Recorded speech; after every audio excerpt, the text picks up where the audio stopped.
investment that you love is China. You just got back from China a few days ago, and you said it blows your mind away, right, the way that Eastern China has transformed itself. Tell me about that. Well, where 30 years ago you saw not much, villages, maybe large, extremely large villages, but you saw bicycles, and you now see hundreds of buildings. You see the cranes operating. You see, I mean, it is incredible the transformation that has happened to a country where for hundreds of years nothing happened. I mean, it shows you the power of a system.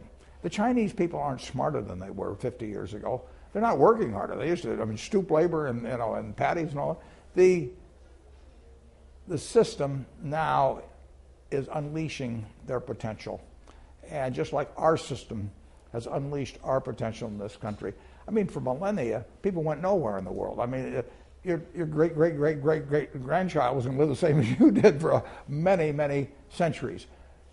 Our country in the last couple hundred years has just unleashed human potential like nothing we've ever seen. The same thing is now happening in China. Do you have as much faith, Warren, in the Chinese system as you do in the American system? Well, I don't know the Chinese system. I'm a hometown guy, so I love the American system. It has all kinds of faults with it and everything else, but basically, we don't achieve it, but we believe in equality of opportunity, and we believe in a rule of law, and we believe in a market system. We believe in gender equality and all that. Like I say, it's never perfect, but we're moving, and we're always moving in the right direction over time. We have the right goals in this country, and it's proven itself. I don't know as much about the Chinese economy. I will say this. What I saw over there was government, management, and labor all with a common goal and with a zeal and a passion for achieving that goal. And when you get those three forces operating together and you get people that are hungry to do things, a lot's going to get done. I mean, it is astounding what's happening. Fascinating. Watch out. Look what's ahead. Well, but it's not a zero-sum game. It's not. That's very. Not watch out in that way. Yeah. No, watch the movie. Yeah, it'll be interesting.